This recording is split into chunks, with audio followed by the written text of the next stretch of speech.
અમદાવાદમાં નડિયાદની સ્કૂલના ઇન્ચાર્જ આચાર્ય હોટેલમાંથી ઝડપાયા છે। એલસી માટે મહિલાને હોટેલમાં બોલાવતા પર્દાફાશ થયો। સ્કૂલના બાળકની માતાને હોટેલમાં બોલાવી હોવાનો આરોપ છે। બાળકનું એલસી લેવા માતાએ અરજી કરતા હોટેલમાં બોલાવ્યું હોવાનો આરોપ છે।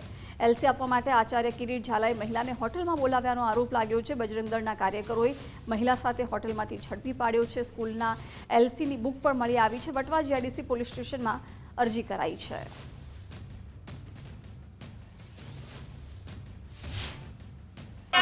નડિયાદ બોલાવી હતી। મેં એમને કીધું કે સાહેબ હું હોસ્ટેલે આવી જાઉં, ત્યાં સુધીનો મારા જોડે મેસેજ છે ભાઈ મારા, બરાબર, ત્યાં સુધીનો મારા જોડે મેસેજ છે કે ભાઈ હું હોસ્ટેલે આવી જાઉં। તેમને મને હોસ્ટેલે ના પાડી કે તમે નડિયાદ આવી જાઓ। નડિયાદ ગઈ તો નડિયાદ પેલી શું કહેવાય બેંકમાં લઈને ગયા। બેંકમાં જઈને મારા જોડે આધાર કાર્ડ લીધું। આધાર કાર્ડ લઈને ઉપર ખાલી એક નોર્મલી કાગળિયું કાઢીને એમને સહી કરાવડાવી। પછી મને એવું કીધું કે હવે ફર્સ્ટ એન્ડ લાસ્ટ મુલાકાત તમે કોઈને જોડે લઈને આવતા નહીં, એકલા આવજો અને આ જગ્યાએ આવજો। તે પછી મેં મારા ભાઈઓને જાણ કરી।